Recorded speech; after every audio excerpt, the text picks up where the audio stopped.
Hello and welcome back to Talon 101. This time, we're going to be talking about one of the old classics. This is a move that got spammed a lot. I wouldn't say spammed a lot, but used a little bit more frequently back in the older Tekkens. This is RFF FF+3. As you can see, it kind of looks plus on block, but it's not plus on block. And at the same time, it does knock down for additional damage. But the most important part that Tekken 8 has done to it is that you can do it from Right Flamingo now. Cool. So let's, again, as always, break it down one by one. So RFF FF+3 comes at 22 frames. This does low crush. So if the opponent, again, does decide to press a button that will put them in a crouching state, RFF FF+3 will pretty much avoid that situation. So if, let's say we do RFF2 into FF3 like so. So again, it does low crush. It's a low crushing mid from right foot forward. And if you do get this move to connect, well, I mean, you're doing a ton of damage. Mainly 19 plus, what was the first one? 22. That's a lot. And of course, that's not the only one you can get. You can also get Right Plasma Blade right afterwards. And if not, if Right Plasma Blade ain't your cup of tea, right? Then you can always just do any of the back turn Plasma Blades. Like, no, seriously, you can. You have all the time in the world to do this. And of course, the easiest option that you get is a follow-up back three. So that's probably the weakest. Gives you the same OK as the other Plasma Blades, but the back turn Plasma Blades do lose to one option. I believe that is side roll left and right Plasma Blade, of course. So if I do right Plasma Blade here, it should lose to side roll left. There you go. So it's only right Plasma Blade that loses against side roll left. But for the most part, it beats every other option. So that's great. So you can choose either maximum damage into right foot forward Oki, and that's easily an RFF DF3 right here. And if you didn't want to be in right foot forward, right, then you can be in left foot forward with a little bit more damage. So of course, this move is very linear. So if the opponent decides to step either way, so even if I put myself at, let's say, +5, well, even Hwoarang would be stepping this move to pretty much either side. No matter how plus Hwoarang is, that is never go in. It's pretty much a very linear move, but it does reach from pretty much a mile away. That's like pretty far. So if you're like right over here, and RFF DF3 will not hit there, just trust in RFF FF3 to hit there. So like that can be a little bit, it can complement RFF DF3 in that sense. Oh no, it gets complemented by RFF DF3 because, okay, they're staying in place because of Black Kite. So now I can like, ooh, hit them with RFF FF3 because I didn't want to do, let's say, Peacekeeper and enter Heat.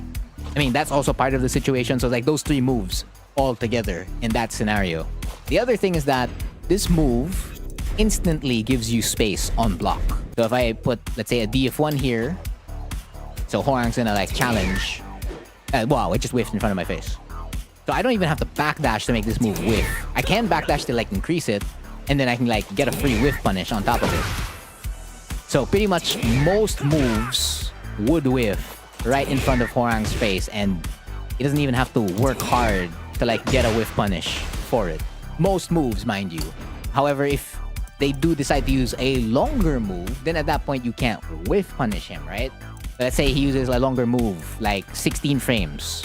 His homing move in DF4, you're not gonna be able to like whiff punish this, nor can you like backdash to like make this whiff. However, you can power crush moves. That's right, you may be -7, but you can power crush up to 14 frames. So like if an opponent has a 14 frame move, you can still power crush that. Okay, there you go. That's a 14 frame move. Locked in. RFF DF3. And you even get the punish. Cool. So it's like up to 14 only, because if the opponent does decide to do a 13 frame and you want to default into a power crush, of course, again, this is against longer 13 frames or longer 12 frames, you would lose. That's pretty much guaranteed. And so it's like the cap is 14 frames in general. It's just that naturally most 13s would be whiffing here. So like just take your whiff punish instead of like, what do you call this? Going for DF3-4. But I mean, if it is also going to whiff, then you can just like DF3-4. So it's like, okay, I'll only lose to a low at that point, a low or a grab. But let's just double check with the grab if the grab would connect. So if a DF1 does whiff, the grab probably would. So I mean, yeah, you can just like default DF3-4 because only a low would beat you. But of course, your reward isn't going to be as high compared to like just taking the launch whiff punish. But I mean, yeah, that's how RFF FF+3 has always worked, I guess, pretty much from like Tag 2 to Tekken 7. If not Tag 2, Tekken 7-ish, right? But now ever since they put it in Right Flamingo, well, it operates, well, slightly differently. Not by a lot, it still does more or less the same stuff. Because if you check the frame data on RFS FF+3, this move actually comes out a little bit slower this time. So again, RFF FF+3 came out at 22 frames. RFS FF+3 adds 2 frames on top of that. So now it's 24 frames. And that is a big deal. We'll get into that in a little bit. It does retain the same exact frame data. Again, it's also -7. And it does knock down into the same follow-ups. Basically same damage, 1 for 1. Just again, 2 frames of additional startup.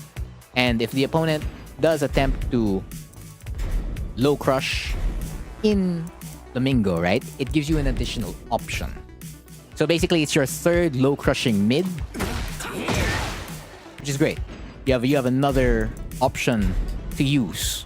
So if you didn't want to do Flying Eagle, right? Because that you don't want to press that. Nor did you want to get like Oki. Nor did you want to do a launch. You're like, nah. Let me get additional damage into Oki. I mean, whatever floats your boat at that time when you're looking for it. But the main thing here is that it does lose versus 10 frame moves. Where exactly? Pretty much most situations that put you in Right Flamingo on hit. So let's say if I do 1-2 on hit, yeah. So again, 1-2 on hit is +12. So again, the move comes out at 24 frames, right? So 24 minus 12, you come out at a flat 10. So the move comes out at 10 frames and well, there's no saving you there. So while it is your third, this is exactly what makes it your third low crushing mid option. Because Flying Eagle would win there and Air Blade would work there. But not your RFF FF+3 or jumping mid kick from right stance. Nah, it just won't. So that's one RFS situation on hit. Also, it applies to down 3-4. You just trade straight up. But yeah, here this is 14. This will come out at a flat 10. That's why you trade, so you don't even get floated. But if you are a little bit late at this, then you won't trade. You will simply get floated. So it be. So the only scenario here where you will never lose is if you did it off LFS 3-4. Because LFS 3-4 on hit is +19. As so, there you go, +20 as you see there. So I mean, at that point, 19 or 20 frames of advantage, now you'll never lose. But it only happens in that one scenario. So it's like you have to take care when you do it on every other situation that puts you in Right Flamingo. Well, I guess F4 as well, right? That you'll be safe, completely safe there. But I mean, those are 2 situations where it's just like, one that's a slow high, and the other it comes from like a mid high where you can potentially get a launch on counter hit. Are you gonna sacrifice that launch on counter hit in exchange for just a knockdown into guaranteed damage? It's tough if you want to like really like use this move a little bit more. So yeah, that's the bonus Right Flamingo did receive, or rather RFF FF+3. It's just a little bit weird why they decided to make this move slower in Right Flamingo compared to right foot forward, or like just keep the frames the same. Because if we take one other example, that's Flying Eagle. In left foot forward, this move comes out at 22 frames, and then when it's in Right Flamingo, it comes out at 16. So interesting decision making the team had in terms of like changing the frames of this move. I mean, you can still use it. It's just not your main option. But if you do use it, it's pretty good at what it does. Again, that's everything I know about RFF FF+3 or RFF FF+3. That has been the lesson for this video. Again, I've been Frontier, and thank you for watching.